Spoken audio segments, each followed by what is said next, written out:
Hey, what's up? Andrew Kramer here for VideoCopilot.net, and welcome to another very exciting tutorial. Today, we're going to be taking a look at creating this really cool crumbling effect inside of After Effects. So let's take a look.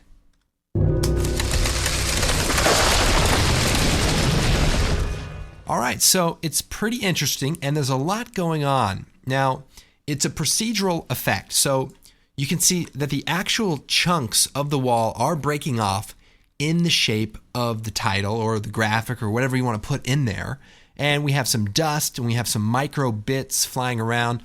And then we also have some, splash of dust and things coming that we use from the Action Essentials collection. But of course, we could probably build just a particle system of some, soft particles floating around. So you don't really need the Action Essentials, but we do it just to add a little bit more detail. Now, what's great about the technique is that it's almost completely procedural. So if I go inside to the title holder comp, I can maybe change the text here.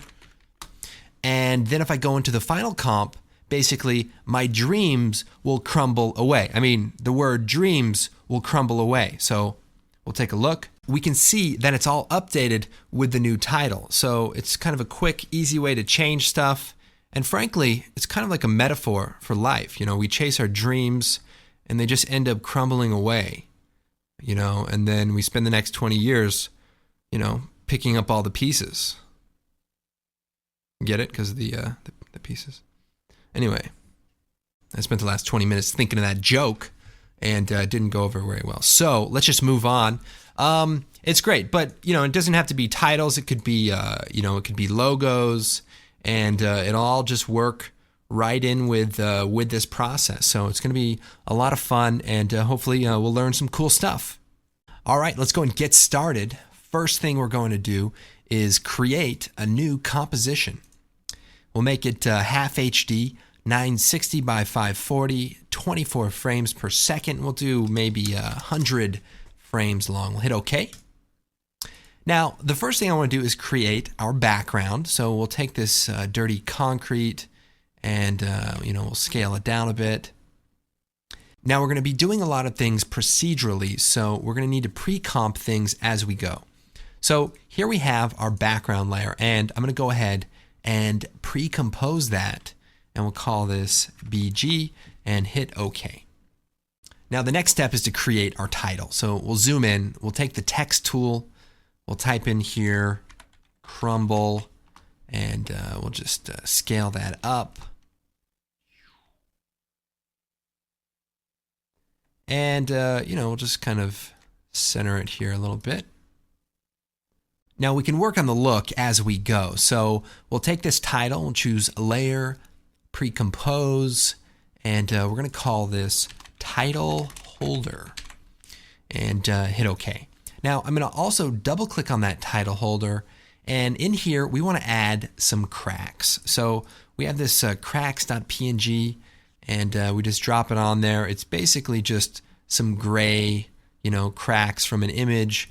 And one more thing, we're going to create a new adjustment layer, and this is going to allow us to colorize this. So we'll just choose Effect, Generate, Fill, and we're just going to fill it with gray, like a middle gray, and we'll play with this, make it darker and lighter, just depending on the look.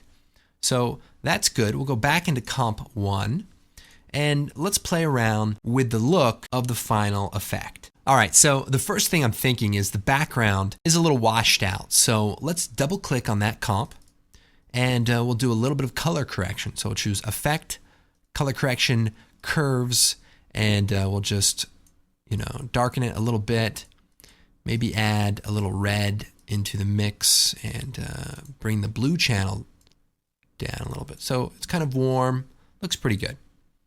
Back into the main comp. Now I have our title holder here, and I'm going to set the transfer mode to multiply. That makes it a little bit darker. But first, I want to add the inner bevel to make this look a little bit more 3D. So we'll take our title holder and we'll choose Layer, Layer Styles, and we're going to add an inner shadow.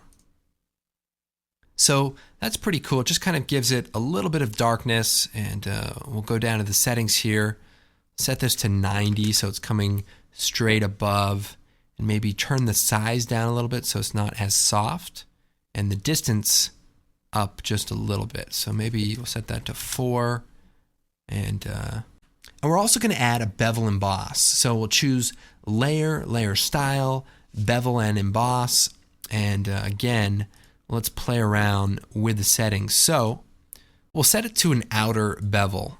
Now we want it to seem like the light is coming from above, so we'll set the direction to down, and that's getting us a little bit closer. Might set the size down. Pretty good. All right, so that looks pretty good, and we can come back to those settings a little bit later. All right, so let's go and set up our crumbling effect using the Shatter plugin. Now keep in mind, we want the pieces to look like they're coming off of the wall. So we want our shatter map texture to be the same as our background. So what we're going to do is take our background here and duplicate the layer. And then we'll take the copy and we're going to choose Layer, Pre-Compose. And we'll call this Shatter. And then I'll hit OK. And we'll double click on the Shatter comp. And inside, we just have the background.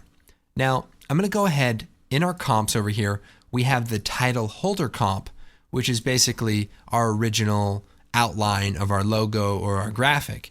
And I'm going to bring that inside of this comp. Now, keep in mind, we only want our title to crumble away. So what I'm going to do is take the background layer and set the track matte to the alpha matte of our crumble layer. So what it does is creates an outline of our logo in the texture of our background. So then I'm going to take both of these layers and choose Layer, Pre-Compose, and we'll call this Textured Map. And then I'll hit OK. All right, so we'll go ahead and add the shatter effect. So I'll choose Effects and Presets, and we'll type Shatter. And we'll take it and we'll drop it onto our textured map. And so here we have a simulation of this explosion, and we have a cool view option. We'll just set this to rendered. And so we just have some bricks. Now, if I turn on the transparency, you can see that we can see through these bricks, which makes it easy to composite into our scene later. Now, I want to change a few of the settings. So we'll go into the shape here, and I want to set it to glass. And this just makes some randomly shaped pieces, which are kind of good for what we're working on. So we'll set the repetitions up to maybe 50. And this just makes more in smaller pieces. So just a little bit more ideal for what we're doing. Now, if I scrub through, you can see that it's exploding out and the gravity is pulling it down. And that's because there is a force on and it has a strength of 5. So let's set the strength down to 0. So now what's happening is the pieces are just being affected by the gravity and they're just slowly falling. Now that's interesting, but what if I were to turn the depth down to say 0.05 and the radius to 0.2? Let's see what happens. Okay, so now the force radius is so small that it's not affecting the C and the E. So if I were to say make the radius even smaller, 0.1, you can see that it only affects these middle pieces. So let's set it to maybe 0.2 and then take the force position and click over here to the side. So my force starts way off screen here. Now I'm going to animate the position of the force. So we'll click on the stopwatch there and we'll go forward to the end of the animation, or maybe to frame 80. And we'll just move this over to the side. Now look what's happening. The pieces are slowly falling down. And the reason why is because the force is slowly animating across the title. So this is actually perfectly what we want to have happen. Now, a few things we want to change. So first of all, the strength is set to 0. So maybe we'll set that to 0.1. That way it just gives it a little bit more of an explosive feel as it falls off. The other thing we can do is come down to the physics and play it with a few of the settings. So maybe we'll set the rotation speed up to 1, maybe the randomness up to 1. And so we can maybe start getting the pieces to fly around a little bit more interestingly. Because right now they just kind of fall. So maybe we need to turn the strength amount up as well. 0.5, and that spaces them out a little bit more. All right, so that's not too bad. I think we can work with this. So we want to get this set and get the animation the way we want in this first shatter comp, because we're going to be reusing it in a couple of interesting ways. Another thing we want to pay attention to is up at the top here, we have the choice to render everything or just render the pieces. So if we render just the pieces, it'll make it a little bit easier to composite a little bit later on. All right, this is looking pretty good. We'll take a quick look. Okay, very nice. You know, it just occurred to me that we do a lot of destruction at Video Copilot, explosions and shooting, and, you know, I always wondered if there was something wrong with me, you know, like why am I so prone to all this violence and mayhem? So I started seeing this therapist, and we started dating, and everything was good until my wife found out, and then it turned into this huge problem, and frankly, we didn't get anywhere, and I'm actually more conflicted. So until I figure out what's wrong with me, I guess we'll just have to keep on destroying stuff. So let's jump back over into our final comp, and this is where everything is going to come together. Maybe we'll put them on top really quick. Also, if we hit Control K, let's set the comp setting to just final comp so that we can keep this organized. Now, we have the shatter pieces on top, and maybe we shut that off. We can actually see the pieces start off looking exactly like the wall, and then they fall to their death. And if we turn the title back on, we can kind of see how this is going to work. Now, the question is, how can we get it so that as the pieces are created, they fall out, revealing the empty cutout that we created a little bit earlier? Now, that is the trick. So, how we're going to solve that problem, it's pretty simple, but it's also something you want to make sure that you keep track of. So, if we come over here to our shatter comp, we have everything we need right here. So, what I'm going to do is take this shatter comp and choose Edit, Duplicate. And we're going to call it Shatter Activate. Now, the reason we're going to call it that is because inside the shatter effect, we have a force. And the force is animating from left to right, and it's activating the pieces, and then they're slowly falling.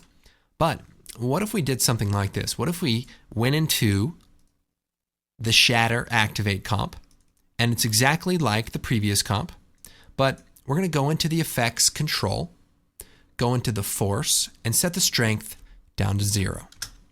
So now the pieces don't blow up. But we're also going to go into the Physics. We're going to set the gravity down to 0. We're going to set the rotation down to 0, the randomness, and all this other stuff, just to make sure nothing is happening to our pieces. So if we look closely, the only thing that's happening is the pieces are drawing on. Now, how can we use this as a map in combination with our title to reveal the background? Well, if we come back into our final comp, let's see how that should make sense. So we have our title holder here. So let's pre-compose that. So we'll choose Layer, Pre-compose, and we're going to leave all the attributes here. So we want to leave all the bevel and the inner shadow stuff in this comp. And we're going to call this Title Reveal. And then we'll hit OK. So now if we double click on that, we just have the title holder again. And then I can take the Shatter Activate comp, drop it inside, and then set the title holder, hit F4, track matte to alpha matte.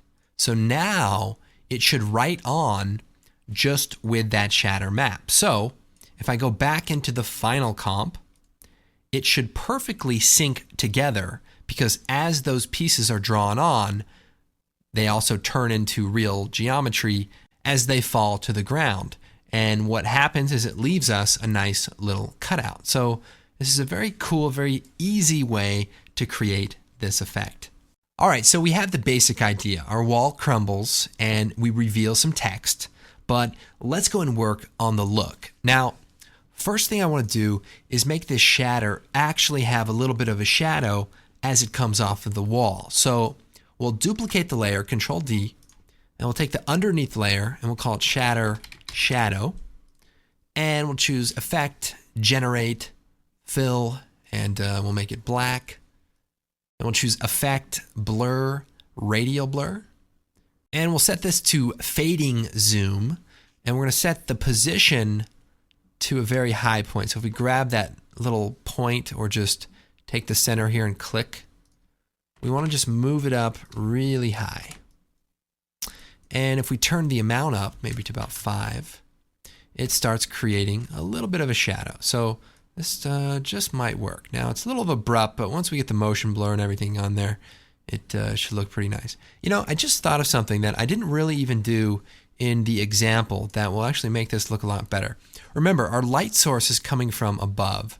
So if we go into the shatter effect, we can actually control a little bit of that. So let's go down to the lighting and let's set this to first comp light and let's create a new light. We'll just do a point light, I don't know, 100% maybe. And let's move it up above everything where this light source is supposedly coming from. And we'll come back in here. Now we'll turn the light intensity up. So hit T, we'll just crank it up. And let's see how that looks in the final comp. So it's a little bit bright. Remember, we want the pieces to look like they're coming right off the wall. So let's bring that light down a little bit. And we can even push it, you know, back a little bit. See how that looks. That's pretty good. The idea is that the light is coming from above, but we might want to modify that a little bit. So let's turn that down. And let's turn up the ambient light. Maybe about there. So that looks pretty similar as the pieces come off. And then we have the light source coming from above, shadow coming down. Also for the shadow, I like to duplicate it and make a second one that's a little longer. And then we'll lower the opacity of the first one. So you can see that the amount here is 5 and the one below is 20. So if we lower the opacity and tweak this a little bit, maybe set that to 3 instead of 5, we can get a pretty decent looking shadow. Now, the other thing that we can tweak in the shatter effect is the thickness or the depth, what do they call it? The extrusion depth of the pieces. So maybe we'll set that to 5.15. See how that looks.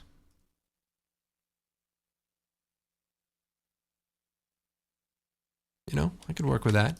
Let's go ahead and take a quick look and see what this looks like animated, just so you guys can feel like you're up to speed. All right. Okay, so looks pretty cool. All right, so we want this to look even more complex and have a bunch of micro particles. And you can see them a little bit in this example, the little lighter colored particles. They fly around just a little bit more randomly. And we want to create that. So to do it, we just take the original shatter comp and we're going to duplicate it. And we'll call it shatter micro. And we'll double click that. Now we're going to change this up a bit. So we'll shut the light off. We'll go into the effect control. We'll just set it to point source or distant source. And we're going to make some dramatic changes. So we'll change the repetitions up to like 100. And you know, we'll come back to that.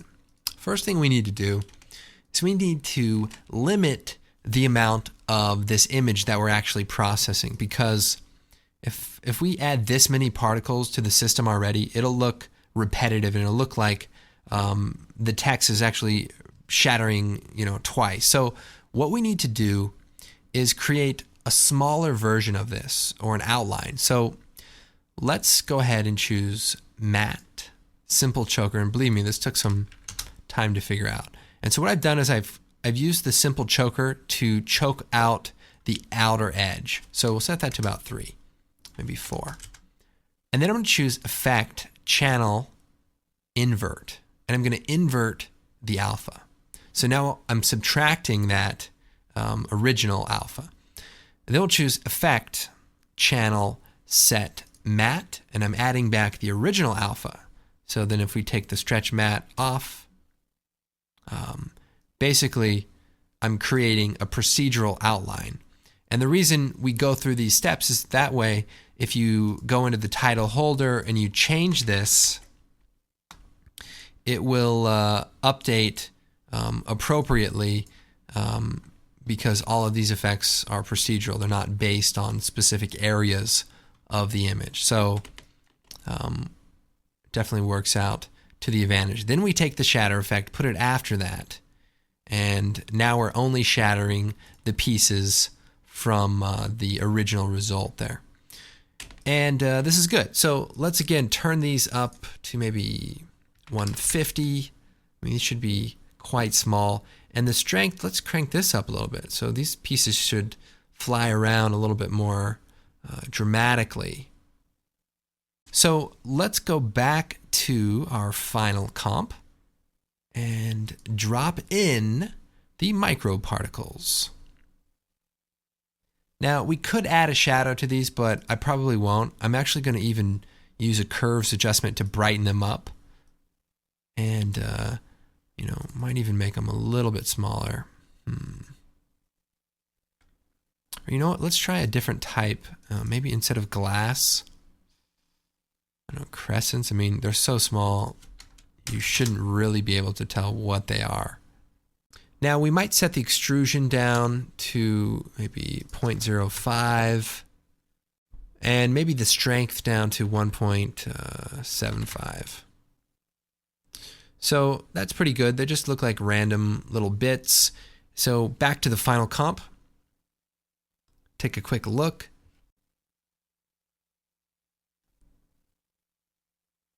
Okay, so that looks pretty good, and it just adds that extra bit of detail that should really sell this effect. Now, the next few things we want to add, maybe a vignette, maybe a new black solid here. Add the ellipse here. Set it to subtract, hit F, and we'll feather it out. Oops, subtract. And maybe classic color burn, and then we'll lower the opacity a bit.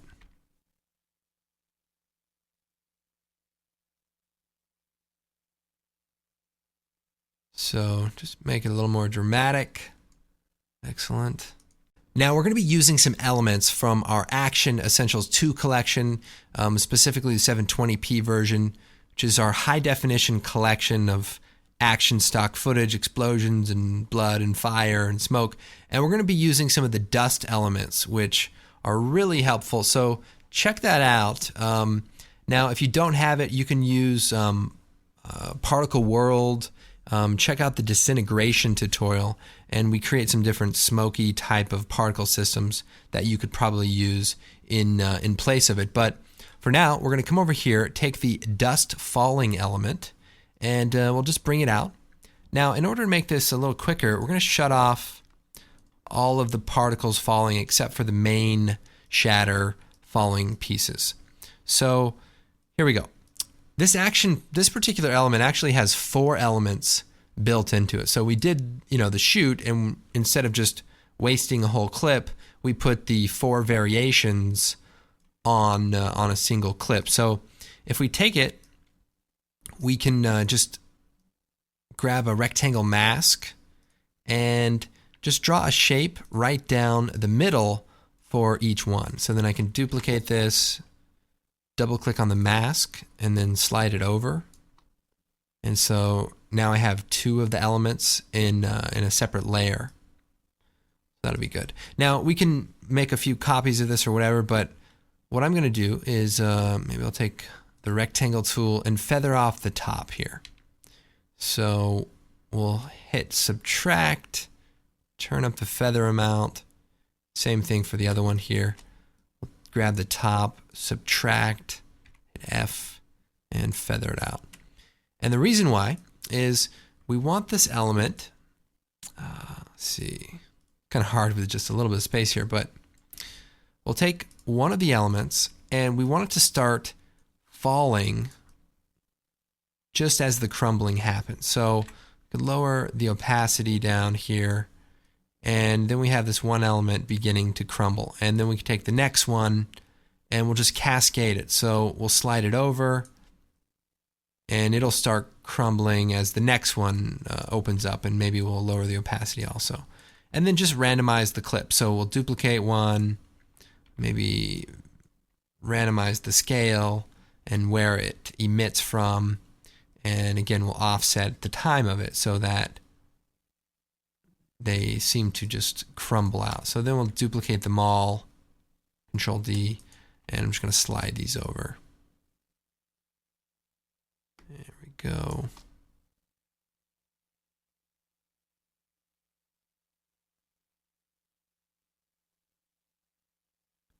And maybe one more here for the end, the S. Make sure that that has some dust. And then, you know, it's kind of cool that after it's done that maybe one or two of the letters still kind of sheds the dust. But for this, we'll just hit T. Let's see. If we select all of the layers, hold down Shift, hit T, we can set a keyframe for the opacity for all of them. And then move forward a bit, and we'll set the opacity to 0. So we're essentially just fading it out. And, you know, there's kind of a cheap thing to do, but this is kind of a cheap tutorial, so I'll let you guys make it look amazing. I'll just make it look bad. Now, we also had this dust wave. And this is going to be cool for making it look like the dust is, you know, hitting the ground, and a pool of dust is, or a cloud of dust is emitting. So if we just take this, drop it in here, we have this first batch of stuff falls down and it's going to hit the ground maybe about there. So let's have this dust kick up about that moment. Let's color correct this. I'll just use the tint effect, and it's actually real dust, so you can just lower it. It looks like it matches pretty good. So as those pieces hit, this dust kind of kicks up a little bit, and we'll lower the opacity, and then we'll duplicate it. So then as the rest of it falls, let's slide this over here and set the timing so that as it hits the ground, more dust kind of gets kicked up. And maybe to just make it look more random, we'll flip it.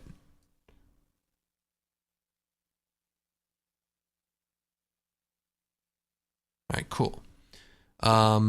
Then we'll turn everything back on. Shadow really helps integrate these elements. Now I'm feeling like our shatter pieces maybe are a little too thick. So let's go in there. And let's set this down to maybe 0.1. Yeah, I like that a lot better. Cool.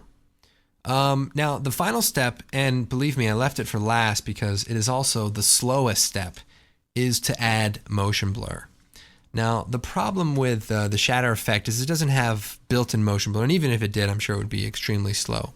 But we're going to be using an effect called CC Force Motion Blur, and it's just fairly slow. So what we need to do is bring it up, Force Motion Blur. We need to apply it to the shatter effect and the micro particles. So we'll take it, drop it on the shatter effect. Here, I'll solo it. So it looks pretty good. All right, so if we take a look, the motion blur really makes a big difference. Now, you might set the samples down to 6 because this is essentially render passes. So the higher it is, it'll look better, but it'll also be extremely slow. So we'll turn everything back on here. And we'll add the force motion blur also to the micro particles. And those are the little particles that are flying around. We want to make sure they have motion blur. Otherwise, they might look a little bit odd. And that looks so much better. Now it's very, very slow. So something you're going to want to be turning off while you work, and maybe turn it on right before you render everything off. So let's see a frame with everything on. Now the microparticles are a little harder to see. So if I put my curves after it, it brings them up a bit, but I can also go into the alpha channel and crank it up. So those are my pieces, and you don't want to do it too much, but you did all that work, you might as well make it so people can see it. All right, so this is pretty much the effect, and please be thinking about the ideas. This could be used for so many different things. Like we could be revealing bricks behind here. It could be the scene from Terminator 2 where he shoves them into the wall and all of the plaster falls off and we see the stuff underneath it. It could be ice cracking and crumbling away. So there can be a lot of different ways to use this effect, and hopefully you guys will see the potential here. We could go into the title holder. We could add the roughen edges effect. And that just kind of gives it, an interesting look. We could play with that a little bit. Makes the edges a little bit crunchy. And then if we look at the final comp, we can see that that edge actually looks a little bit more organic, or maybe you don't think it does, but that's the idea. So you can play around with that. And just remember how easy it is to change the effect. We can go into the title holder, change it to a new graphic or a new logo, and you could really have some fun putting your company logo together or mixing logos together. I took a couple of my favorite logos here. And I just thought, Mortal Kombat and Coca-Cola should merge at some point their logos and become sort of like a super company. But, that's just me. And, I imagine the deal would be very complicated. I mean, it'd have to be a perfect deal, a flawless deal to really go through. And that's just tough to do these days. Anyways, I'm Andrew Kramer. I hope you guys enjoyed this tutorial. Please check out the website. We've got the forum, the blog, a lot of great things happening there, and some very cool things happening in the next few weeks. So keep your eyes out for that. I am Andrew Kramer, and we will see you next time.